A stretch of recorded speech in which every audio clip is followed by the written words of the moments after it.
Guys అందరికీ నమస్తే. ఇప్పుడు మనం మళ్ళీ ఒక హెల్పింగ్ వీడియో కోసం అయితే నేను మీ ముందు వచ్చేసిన అనమాట. ఇప్పుడు మనమైతే present rainbow children's hospital Banjara Hills అయితే ఉన్నామన్నమాట. ఎందుకంటే మన బ్రదర్ వాళ్ళ కొడుకుకి ఒక హార్ట్లో వాల్ అనేది క్లోజ్ అయిపోయింది. మనోడు ఇంకోటి ఏంటంటే పుట్టి 5 days అవుతుంది. సో హార్ట్లో హోల్ క్లోజ్ అయిపోయింది. దానికి ఒక 3 లక్షలు ఖర్చు అయిపోయినాయి ఇప్పటికీ. ఇంకా ఫర్దర్గా ఇంకొక 3 లక్షలు కావాలి. సో ఇంకోటి ఏంటంటే మనోడికి మమ్మీ డాడీ లేరు. వాళ్ళ ఫ్యామిలీ నుంచి వాళ్ళ బ్రదర్స్ ద్వారా ఏం సపోర్ట్ అయితే దొరకలేదు. మనోడు ఏమున్నా అన్న వాళ్ళ ఇళ్ళ కాళ్ళు మొక్కి ఎట్లనైనా హెల్ప్ అడుగుతుండు, కానీ వేరే వాళ్ళు ఎవ్వరు సపోర్ట్ చేస్తలేరు మనోడికి. సో నేనైతే బ్రదర్ కోసం ముంగట్కి వచ్చి నేను సపోర్ట్ చేయడానికి ముంగట్కి వచ్చిన అనమాట.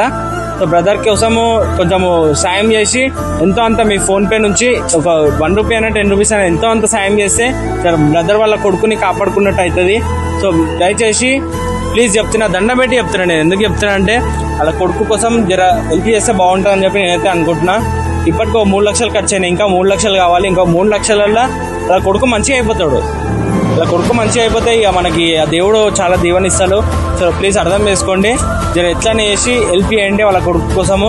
ఇక ఆయన ముఖం చూడకండి, వాళ్ళ కొడుకు ముఖం చూసుకొని జర హెల్ప్ చేయండి ప్లీజ్. దయచేసి చెప్తున్నా, దండం పెట్టి చెప్తున్నా, అర్థం చేసుకోండి. జర మీరు హెల్ప్ చేస్తారని చెప్పి నేనైతే అనుకుంటాను. ఎందుకంటే ఇప్పటికీ చాలా మందికి హెల్ప్ చేసిరు, చాలా మంది బతికిరు. సో వీళ్ళ కొడుకుని కూడా బతికిచ్చి హెల్ప్ చేస్తారని చెప్పి నేనైతే అనుకుంటున్నా. ప్లీజ్ ఫ్రెండ్స్ దయచేసి PhonePe Google pay number screen మీద పెట్టేస్తా, మీరు హెల్ప్ చేయండి ఫ్రెండ్స్ ప్లీజ్, దయచేసి చెప్తున్నా.